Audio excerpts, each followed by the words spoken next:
A security guard called Loxton is patrolling the corridors of Venus Plus, observing the travelers who were staying for short periods and then take off to go beyond the stars. He entered the canteen area where he got a hot meal consisting of pureed meat and potatoes. He sat down and before he can eat he saw a group of hippies preaching to others in an aggravating manner. He approached them and told them to stand down but they refused. He got hold of a metal tray and whacked one of them. The hippies fall back and left canteen quietly. A little later Loxton got radioed in to meet the head of security called Chancel and headed to his office. Chancel was sitting down watching the monitors while squeezing a blue softball and informed Loxton about the canteen incident. Loxton got a telling off about it and said that he'll try to restrain his anger more in future. Afterwards Loxton leaned against a balcony over Venus' surface. He took a photograph out his pocket of himself, his wife and daughter. Suddenly the alarms went off and his radio came on. Chancel instructed him to head to the ground floor. Something had broken through the energy barrier and crashed into Venus Plus. Loxton quickly headed to the ground floor where he saw what he wasn't expected. A blue wooden box, and how did something like this crashed into the travelers' colony? A group of men in hazmat suits emerged out and said they've been in there for a while, believing it's some kind of labyrinth inside. Loxton approached the doors only to suddenly close quickly in front of his face and he scoffed at it. He returned to the security room where Chancel was waiting for him. He asked about the wooden box and the damage it's caused to the energy barrier. Loxton went on to explain the hazmat men took some time to retrieve the bodies, a man and a woman smelling of chlorine. The woman is being treated in the medical bay while the man is presumed dead. Chancel was curious about this and sent Loxton away. As Loxton left the office, Chancel continued to sit back squeezing his blue softball. In a section of Venus Plus, two morgue workers Brute and Selen brought in the body bag to inspect the corpse. A mounted screen then called the two for a meeting and both men leave the morgue. Then the body bag started to wriggle and fell onto the floor. A young nurse walks in and gets freaked out by the sight of it. A muffled voice called out telling her not to panic. The zip of the body bag opened and the doctor emerged out. He stabilized himself and looked around. He then went on a small tangent about being stuck in a body bag, something that's never happened to him before, and then saw the young nurse hiding underneath a table. He came over and subtly introduced himself. The young nurse got up and introduces herself as Cox. The doctor asked where he is and Cox says it's the planet Venus. Venus Plus is a traveler's colony and is more akin to a galactic youth hostel. The doctor asked Cox where Louisa is. They were in the TARDIS before something attacked them during flight and he thought it was the after effects of the time ship collision. Cox says Louisa is in the medical bay recovering from her injuries and the doctor is relived by this. While he's here he decided to look around and see what this Venus Plus has to offer. The doctor visited different sections of the colony including the canteen, the observation decks and a daycare center where he meets Marta. They have a conversation. She asked if he's got children and the doctor says he has a granddaughter. The two parted ways after a while and the doctor continued on his venture. Meanwhile in the medical, Cox came in to check on Louisa who was in a recovery chamber and she awoke a little drowsily. Cox said that the person she was with called the doctor is okay after the crash. Louisa then started to get tetchy and tried to get out of the recovery chamber. Cox tried to hold her back but Louisa got out and tried to look for her clothes. Cox said that her clothes were put in the incinerator due to strict hygiene regulations. Louisa was fuming at this and took a blue scrub outfit from a locker. Loxton approached the airlock entrance where a group of armed guards were waiting for him. He gave the order and entered. It was quiet and Loxton let out a call to who was lurking by. Suddenly energy blasts shot out and killed the armed guards. Loxton told them to back down but it was too late. One of the beams shot him and then his life flashed before his eyes. The last flash ended with him punching his wife and witnessing her on the floor with blood coming out her head. Chancel was in his office when he saw the camera footage of the airlock. Loxton and the guards were dead. Chancel set off the alarms and headed out of the office. He reached the airlock and instructed the other guards to retrieve the bodies. What had entered the colony must be found and reprimanded. Brute and Selen returned back to the morgue to inspect Loxton's body. Before they could do, the doctor entered, in which alarms Brute and Selen, believing he was dead. The doctor inspected Loxton's body and noticed he struck by a sonic blast. Suddenly the doctor's blood turned cold and realized what killed Loxton. Surely not them. Here on Venus, and his behavior became more erratic. He told Chancel to evacuate all the travelers and staff. Chancel wasn't having any of this and thought the doctor was insane. The doctor said that Daleks have entered the colony and need to be stopped before everyone else would be killed. Chancel sorta agreed and contacted the guards to survey the colony if any of these Daleks are running amok. The doctor quickly left the morgue. Chancel followed him and wanted to know who the doctor is. The doctor bluntly replied that he's just a wanderer of the universe, a scientist and a problem solver of sorts. Chancel still didn't believe him and the doctor asked about his things. His sonic screwdriver, his yo-yo, his fountain pen, and Chancel said that they were put in the incinerator due to the doctor being presumed dead. The doctor froze in his tracks and gravely berates him. He has no sonic screwdriver nor his TARDIS key. He moved back and continued to walk down the corridors. Chancel's radio went off and answered. A Dalek was spotted in the canteen area and both men raced to the area. When they arrived, some of the traveler engaged combat with it, throwing chairs and cutlery at it. The doctor shouted at them to get the eyepiece. They do so and then Chancel ordered them to rip off the dome. The doctor told him not to, but Chancel didn't listen and the travelers forcefully pulled the dome back. They stab the killed creature with a chair leg and it stops. The doctor looked on and then Chancel, using brute force like that, and then heard a beeping sound from the Dalek's casing. He approached it and realized that another Dalek is around. It's a small device that when Dalek scout groups are sent out they are linked to it as a form of communication. The travelers move the dead Dalek into a corridor and leave it. The doctor wasn't pleased about Chancel's methods of dealing with the Dalek attack, but like before, Chancel didn't listen and started to think about imprisoning the doctor. He can handle the Daleks and made sure that Venus Plus will be rid of these creatures, which the doctor took major umbrage with this. The doctor put his index finger on Chancel's forehead, knocking him out like he did with Patterson on Perivale. The guards brought out their taser staffs and pointed them at the doctor. The doctor then quickly improvised and pointed behind them, saying there's an elephant. The guards turned back and the doctor quickly raced away in the opposite direction. When the guards walked off, the mutant was still alive and started to crawl out its casing.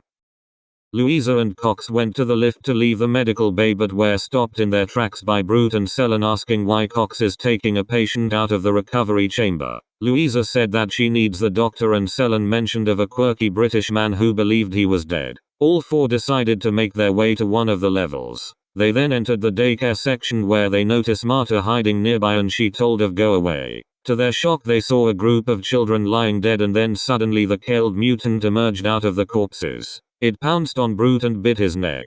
He frantically tried to get off but its tentacles latched onto him tightly and struggled even more. The doctor burst in armed with a fire extinguisher and sprayed the mutant. It jumped off and slowly started to freeze to death. Marta emerged out of hiding and thanked the doctor. Brute then collapsed onto the floor and Selen went to examine him. The doctor told him to back away because the mutant had bitten him and contained very poisonous toxins that if gently touched it can be passed on to the surface of any living organic beings. Brute died and Selen berated the doctor. He even asked if he's actually a doctor. Before the doctor could say a word, Selen walked out of the daycare section and into the corridors. The doctor was going to follow him but suddenly Selen got shot by a Dalek beam out of nowhere. The doctor panically told Louisa, Cox and Marta to flee. Louisa asked the doctor what he was going to do. The doctor said he'll find a way and then separated. The three girls raced through the corridors. Marta slipped and fell onto the floor. The Dalek was approaching her and she screamed. It exterminated her. Both Louisa and Cox heard the noise and continued running. The doctor came into contact with Chancel again. Chancel throttled the doctor against the wall and said he's going to kill him with his bare hands. The doctor angrily retorted to him, saying that the children in the daycare section are dead all because of him ordering the travelers to kill the creature from the inside of its casing. Then the Dalek emerged around the corner and approached Chancel. Chancel in his own way tried to reason with it while the doctor hid in a corner listening in. He thought Chancel was an idiot doing this and he's sending himself to his grave. Chancel asks the Dalek why it's on Venus Plus and the Dalek replied with that they're searching for a piece of a weapon that was destroyed when they last invaded Earth. Chancel reached in his pocket and presented a piece of security that some spaceman found in one of Venus' dormant volcanoes. The Dalek ordered him to pass it over. Chancel did and asked if they could leave Venus Plus. The Dalek declined the offer and Chancel brought in the guards armed with taser staffs. The doctor hid back out of sight and muttered the word no multiple times. The Dalek killed Chancel and the guards rapidly. The doctor quickly emerged out and coldly pleaded to the Dalek to stop this bloodshed. The Dalek scanned the doctor and realized who was. It went on saying the doctor is an enemy of the Daleks, and the doctor shouted at it to shut up. It did so, and the doctor asked what its plan is with the missing piece of the weapon. The Dalek said that they'll be superior beings and will conquer the universe. The doctor mumbled that it's that old chestnut again. Louisa and Cox headed to the ground floor where the TARDIS is. Louisa couldn't open the doors, and then Cox let out a scream as another Dalek emerged out the darkness under the stairwell. It says they are going to be prisoners and will be transported to Earth. The doctor tells the Dalek to follow him to a doorway, and the Dalek proceeds to follow him. The Dalek asks why, and the doctor said that are confiscated weapons behind the door. They might become useful in their plans to conquer the universe. The Dalek entered the doorway and the doctor quickly activated the door be sealed shut. The doctor looked through the circular window at the Dalek. The Dalek asked what is the meaning of this. The doctor had tricked it by going into a escape pod chamber which was already being used and started to get the compression to maximum volume using the keypad. The Dalek screamed and pleaded. The doctor just stared coldly at it and watched its fate. The Dalek started to get crushed like a car in a scrapyard, and all was left was the casing flattened like a pancake with some mutant ooze dripping out. The doctor returned to the TARDIS, but there was no sign of Louisa and Cox. Then the same Dalek from the under the stairwell approached him and said he'll be transported to Earth.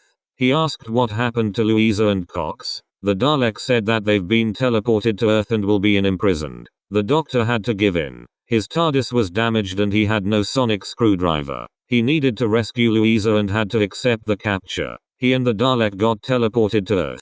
The doctor looked around and realized he was in Sydney, Australia. It looked obliterated and seemed to be in ruins. He looked on at the bridge and the opera house, feeling dismayed that the Daleks had destroyed such cultural architecture. A couple of Daleks led then the doctor to one their saucers. The doctor walked along and saw some heads lurking in the distance. Then explosions erupted around the Dalek saucer and the blasts flown the doctor into a pile of rubble. He let out a cry. A metal spike had impaled him where his liver and kidneys were. He wasn't paralyzed but was heavily wounded and pushed himself up. He winched and breathed heavily as the metal spike was removed. He stood up briefly and then fell flat on his face. He can hear the Daleks firing their blasters all over the place and their modulated screams. He then heard loud footsteps approached him and then got picked up by a couple of rebels. He was placed in a battered yellow van and got driven away. His vision was getting more blurry and saw various faces including a young girl. The doctor awoke on a rusty hospital bed he was lying on and looked around. Seemed to be an underground bunker, and a man in his 70s wheelchair-bound approached him. His name was Larkin and is one of the survivors of the first Dalek invasion back in 2150. The doctor feebly asked what year is it, and Larkin said it's 2188. The doctor again feebly introduces himself. Larkin laughed at this and said the doctor was a white-haired man who ended the Dalek invasion. The doctor coughed and said he was that man. Larkin then leaned in and the doctor said he changed his appearance 12 times. Larkin put his hand on his mouth. He was shocked beyond belief and thanked the doctor. The doctor held his bloodied hand and Larkin shook it. Two people came in to see the doctor. A man named Coley and a woman called Laurie. Laurie went over to the doctor to check his impaled wound and the doctor says it's only a flesh wound. Coley said the Daleks had made a resurgence recently and quickly invaded than they did last time. People fled to the moon and Mars to escape from being killed or converted into Robomen. The doctor then put the pieces together and realized the colony on Venus was a safe haven, away from conflict and war, death and destruction. Coley apologized for the explosions and state the doctor was in. His right-hand man Donal didn't see him when he near the Dalek saucer. The doctor asked if Donal survived the attack and Coley said he didn't. Donal made the sacrifice to kill the Daleks for taking people to be converted and was still surprised that the doctor survived it even if he was badly damaged in the process. The little girl the doctor saw briefly in the back of the van and Laurie told her to leave, but the doctor said the little girl can come over. The doctor turned his head to her and said he's seen her face in the van. The little girl called Neely presented a gift to him, a grey knitted rabbit, and placed it on the doctor's side. The doctor said thank you and Neely said if the doctor was pain. She was only 4 years old and the doctor kindly said yes. He was in a lot of pain and Neely said does he have a lady friend? Suddenly the doctor started to get up. Laurie tried to stop him but the doctor refused and said he needs to know where Louisa is. Louisa awoke on a metal table. She felt something painful when she got up and surveyed her surroundings. There were multiple women, young and old, in a what seemed to be a refinery. She saw Cox and came to her. Cox was also confused and was also suffering the same pain Louisa was having, like they are experiencing labor-like pains. They raised their shirts and saw stitches on their stomachs. Have these Daleks implanted a bomb inside of them? Then a Dalek emerged from a gantry and told them that they are slaves of the Daleks. A weird buzzing sound was heard and the all women including Louisa stood in a military pose. They were being controlled by the Daleks and were being ordered to plant a bomb that's the size of a council house. The rebels were at a table discussing their plans to take on the Daleks and the Doctor was at end of one of the sides trying to prompt himself up. Coley said that the Daleks' base of operations is a disused oil refinery. The rebels were ready to attack but the Doctor intervened saying that they'll killed when they walk through the entrance and Coley said that they'll sneak into it without being detected. The Doctor had done stuff like this before and said he'll join them. Laurie said he's in a really bad state but the Doctor savagely insisted that he needs to stop them. He faced him on multiple occasions and he was responsible for destroying their home planet Skaro with the hand of Omega. Coley reluctantly accepted this but they feared the Doctor will drop dead when they enter the refinery. The Doctor persevered and started planning how they will enter the refinery. The Doctor and the rebels head to the refinery where the Daleks' base of operations is located. The Doctor sneakily limped to the left side not be seen and entered through a back entrance. Coley followed behind with the rebels. Larkin, Laurie and Neely were in the bunker communicating with the rebels. The Doctor saw multiple women hauling equipment around and realizes they've been enslaved by the Daleks. Then he saw Louisa and Cox nearby and approached them. He tried to talk to them but didn't bat an eyelid and then the Doctor leaned in against her cheek. He whispered who he was and that he'll take her home. The Doctor's voice started to echo through Louisa's mind and then her memories came to her. She came out of her trance and turned to the Doctor. She was mortified at the sight of him. His cream linen suit was covered mostly in his own blood. His eyes were bloodshot beyond belief and he had quite few cuts on his face. Louisa became teary and then noticed the Doctor's veins on his right hand started to glow in blue-purple tones. The Doctor looked at it and muttered saying he's not ready yet.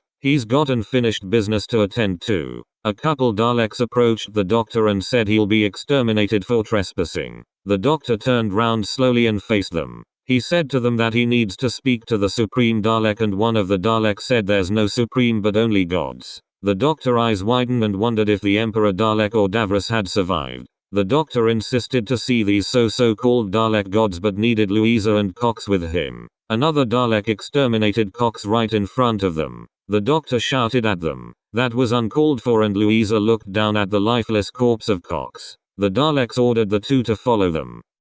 The Doctor and Louisa were taken to a large area where oil used to be stored in the refinery. 6 Daleks with differently shaped domes entered in. The Horned, the Pronged, the Umbrella, the Pinhead, the Fishbowl and the Samurai. They were part of a secret Dalek council that fled Skaro's destruction when the Doctor used the hand of Omega. Louisa turned to the Doctor. She remembered this moment from Jerome Brune and she asked why. The Doctor said it was get rid of them for good and for stopping them to conquer multiple galaxies, killing the innocent and threatening the environments. A large bomb was then lifted down over a pit and the Dalek gods explained that this invasion will be the end of civilization as the human race will know it. Louisa raised her shirt up and showed them her stomach with the stitching asking what on earth they've done to her. A screen flashed on and revealed an X-ray of Louisa. She was shocked by the image. Inside her stomach was a small killed mutant and pieces of technology. That's why she became a slave to the Daleks and the Doctor looked on at her. He was going to lose another companion and it was going to be at the hands of the Daleks. The Doctor looked up at the screen. It showed the view of a Dalek's perspective entering the bunker where Larkin, Laurie and Neely were. The Dalek rapidly shot Larkin out his wheelchair. Laurie cowered in a corner begging not to be killed and was exterminated instantly. But worst thing that the Doctor saw on the screen was Neely. A Roboman came close to her and she recognized him. She says Daddy in a squeaky and nervous tone. She approached him and held his hand. The Roboman looked down at her and then picked up like he was going to strangle her right in front of his face. She kept shouting Daddy until he broke his daughter's neck and dropped the lifeless child onto the ground. The Doctor became more angrier than ever and started going for the control panels. A nearby Dalek shot missed him and one the Dalek gods told to hold fire. They can see the Doctor's weak and near death. They mocked him and said he's finished. Louisa looked at the doctor and knew her fate. She had to kill the creature inside of her and came up with an idea in her mind. She came to the doctor, kissed him and said thank you. She went to wired fence and shut it, locking herself in. The doctor shouted to her to stop. He angrily rattled the wired fence like a caged gorilla and watched Louisa head to the large bomb. He said he can help her, but Louisa said it was too late and said she'll be dead even if it was extracted from her. The Daleks panicked, but Dalek gods told them to hold their fire, otherwise they'll detonate the bomb. Louisa ripped panels of the bomb off and found some wiring. She pulled it and then a beeping sound came out. The Dalek gods ordered a retreat, but the doctor, while at the control panels, managed to sabotage their teleportation unit and all the Daleks just moved around screaming. Louisa then turned to the doctor. She said she loved him and told him to get out. The doctor accidentally stumbled against a wall of loose metal and fell out from the refinery, landing some tarpaulin with wooden planks and some bricks on top. He quickly got up and managed to get some distance when the refinery exploded, fiercely knocking him to the ground. He slowly sat up, his companion and those women who were enslaved all dead. Suddenly he saw some of the rebels, including Coley, emerge out burning alive, and a lone Dalek engulfed in flames appeared out as well. It screamed out exterminate in various modulated pitches before exploding like it interacted with a landmine. The doctor looked at the fiery ruins of the refinery, then looked at his right hand. The blue-purple tone in his veins were getting a little brighter, and the doctor in thought thinks it's time to go. The doctor was getting very wary. He limped out to the outskirts of the refinery. Blood was still dripping from him and he just stopped. He fell to his knees and lost some of his energy. He was weakened by the attacks but managed to get up, and then he saw the TARDIS in front of him. The doors opened to him and entered in. He got through the doors and headed to the console, flicked a few switches and pulled a couple of levers. The time rotor bobbed up and down. The doctor looked at his right hand. The regenerative process was taking over and backed off from the console. He looked at his large wound from earlier and it had healed. He started seeing flashes his adventures with Louisa and then saw the faces of Monica and Jason. The first faces he saw after his previous regeneration. Suddenly the console exploded. The TARDIS doors got blown off and the doctor got shot out like a cannon into the vacuum of space. He looked on as he moved further away from the exploding TARDIS. The knitted grey rabbit that Neely gave to him came out of his jacket pocket and floated away from him. The doctor's veins were glowing vibrantly in blue-purplish tones and began to regenerate in the middle of deep space. The doctor glowed brightly like a passing shooting star that had the speed of a snail, and like that the current doctor was gone.